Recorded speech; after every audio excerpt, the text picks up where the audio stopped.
اعوذ باللہ من الشیطان الرجیم بسم اللہ الرحمن الرحیم۔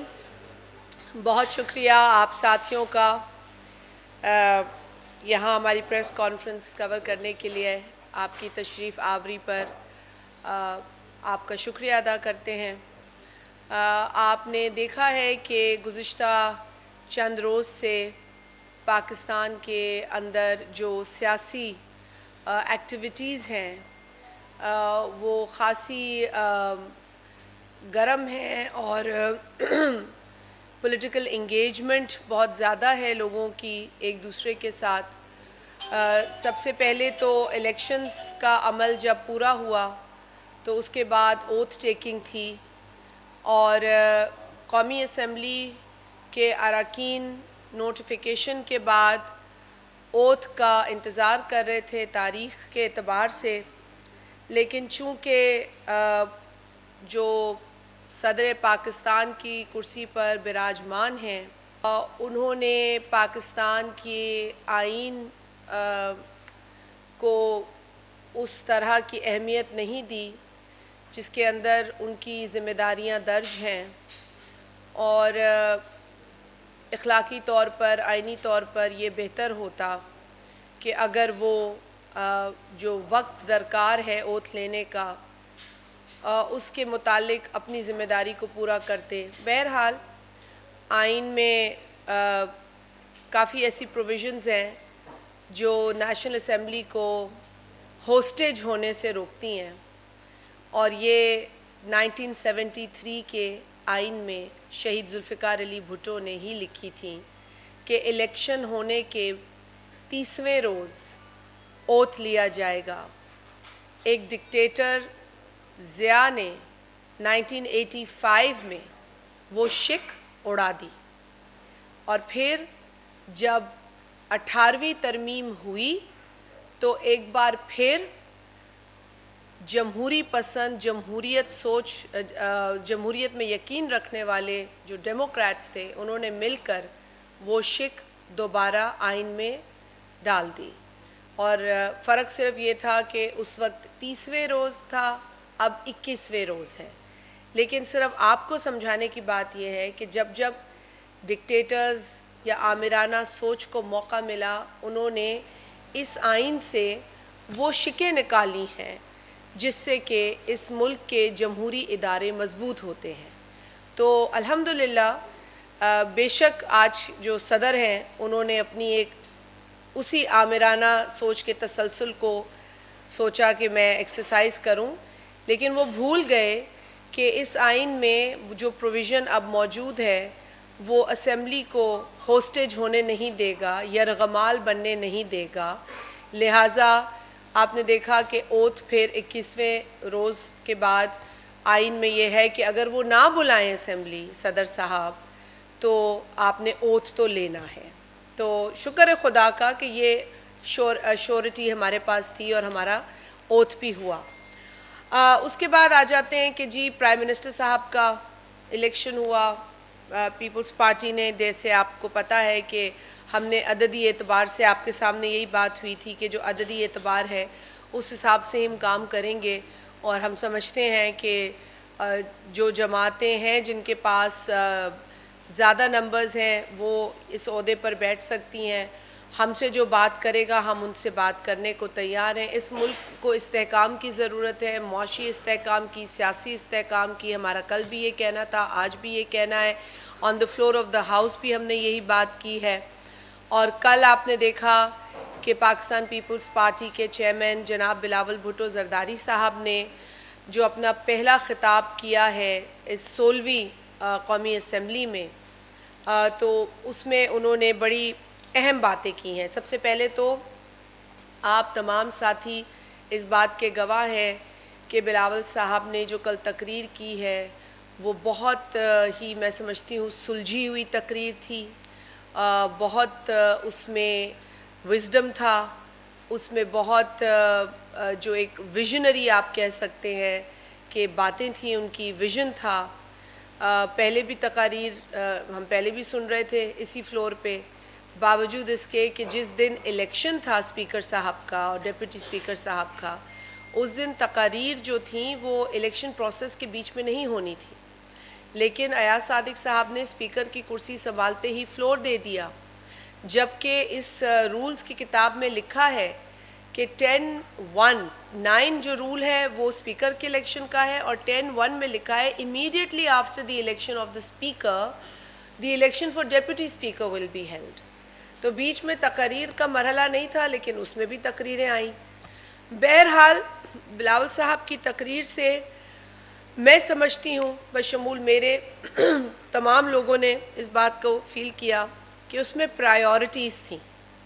بلاول صاحب نے جو بھی باتیں کی اس میں جو بنیاد تھی یا جو ایپی سینٹر تھا ان کی تقریر کا، وہ عوام کے مسائل تھے، وہ عوام کی اس وقت کی جتنی تکالیف ہے ان کا ذکر تھا، اور آگے بڑھنے کے لیے ہمیں کیا کیا کرنا چاہیے وہ بلاول صاحب نے بہت کلیئرلی بتایا۔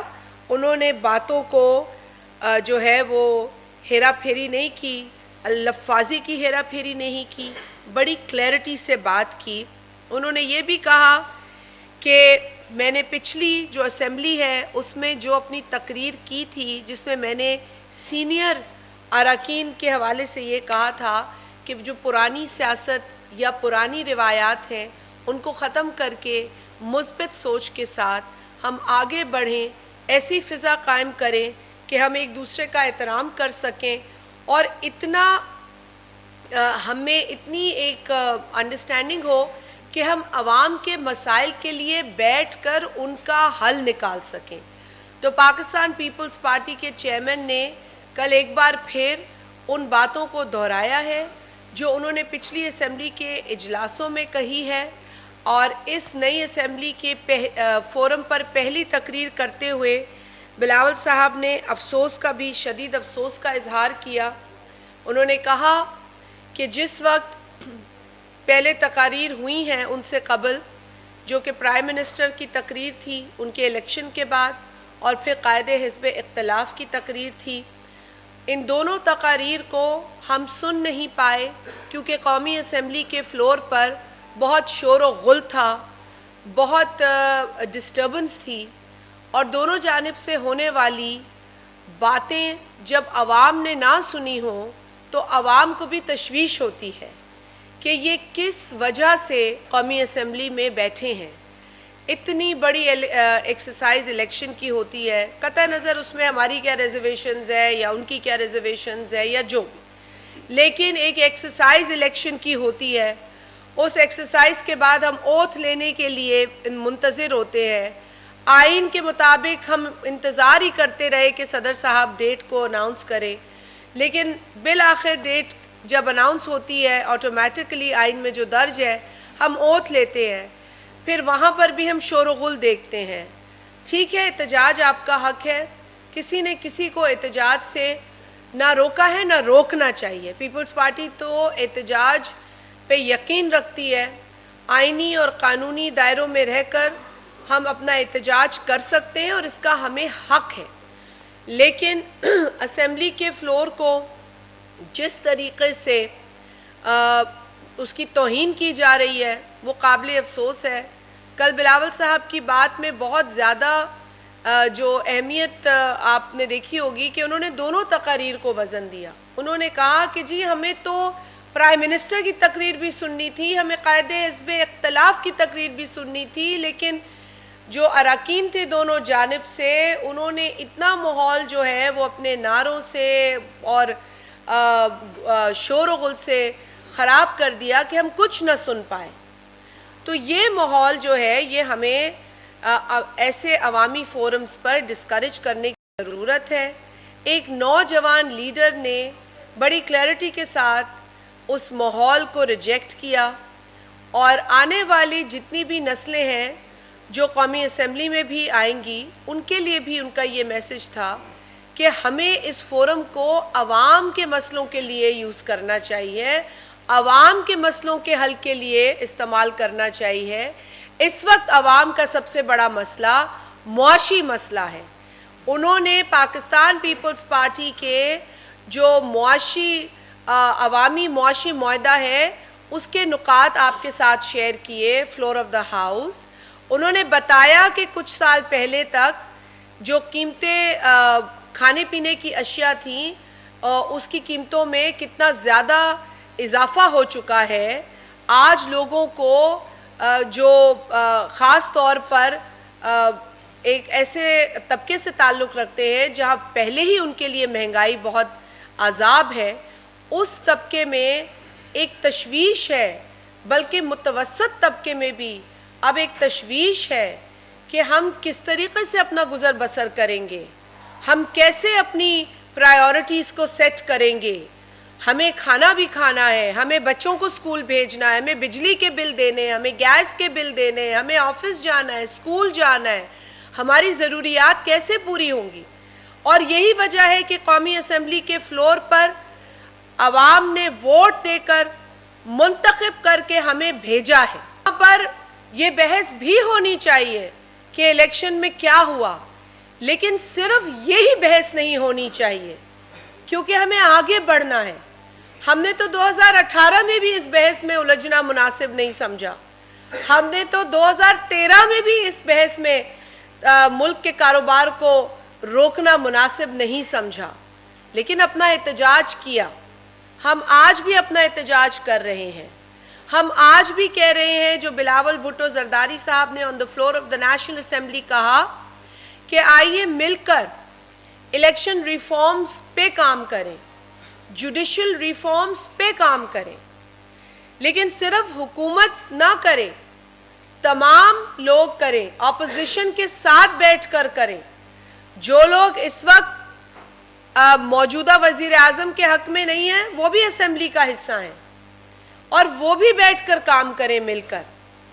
یہ بات انہوں نے ایک ایسے موقع پر کی ہے جب پاکستان میں اور پاکستان کے لوگوں کو سنگین مسائل درپیش ہیں.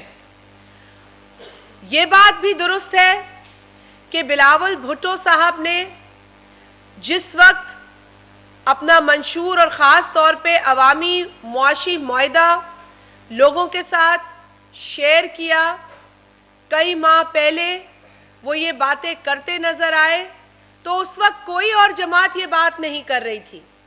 یہ خوشی کی بات ہے کہ ان کے اس معاشی معاہدے سے 80% چیزیں آج دیگر جماعتیں دہرا رہی ہیں اور یہ اچھی بات ہے کیونکہ یہ پرائیورٹیز عوام کی ہیں. بلاول صاحب نے یہ تمام پرائیورٹیز عوام کی تکلیف، ان کے مسائل کو دیکھ کر اپنے اس معاشی پروگرام کا حصہ بنائے ہیں. وہ یہی چاہتے ہیں کہ جو آج حکومت بنا رہے ہیں وفاق میں وہ ان مسائل کو دیکھیں اور ان کو حل کریں. انہوں نے اپنے منشور اور اپنے اس معاشی معاہدے کے اندر سے ہی جو تجاویز ہیں وہ شیئر کی. انہوں نے ایک اہم تجویز کا ذکر کیا. جو وفاقی وزارتیں ہیں 17 کے قریب ایسی وزارتیں ہیں جن کی ڈپلیکیشن صوبوں میں ہے 18ویں ترمیم کے بعد، اور یہ ذہن ماننے کو تیار نہیں کہ جب یہ وزارتیں صوبوں میں ہیں تو ان کا وفاق میں کیا کام. 18ویں ترمیم کے بعد کئی ایسی وزارتیں ڈبل کام کر رہی ہیں، کوارڈینیشن بھی نہیں نظر آتی. آپ کو بھی پتا ہے کہ یہاں پر ایک فگر ہوتا ہے، اسلام آباد میں دوسرا فگر ہوتا ہے. آپ کوارڈینیشن بھی نہیں کر پا رہے پراپرلی، آپ ہم آہنگی بھی نہیں ڈیولپ کر پا رہے ہیں. ایک کی سٹیٹمنٹ جو ہے وہ نارتھ کی طرف ہے، دوسرے کی ساؤتھ کی طرف ہے. تو یہ بہتر ہے کہ آپ اس کھینچا تانی کو روکیں، بیجا اخراجات کو کم کریں، ان 17 وزارتوں کو ختم کر کے صرف ایک آئی پی سی جو انٹر پروونشل کوارڈینیشن کی اسلام آباد میں وزارت ہے اس کے ذریعے کوارڈینیشن بہتر کریں اور اس ڈپلیکیشن کو ختم کریں. کیونکہ اس ڈپلیکیشن کے اندر 328 ارب روپے خرچ ہو رہے ہیں. 328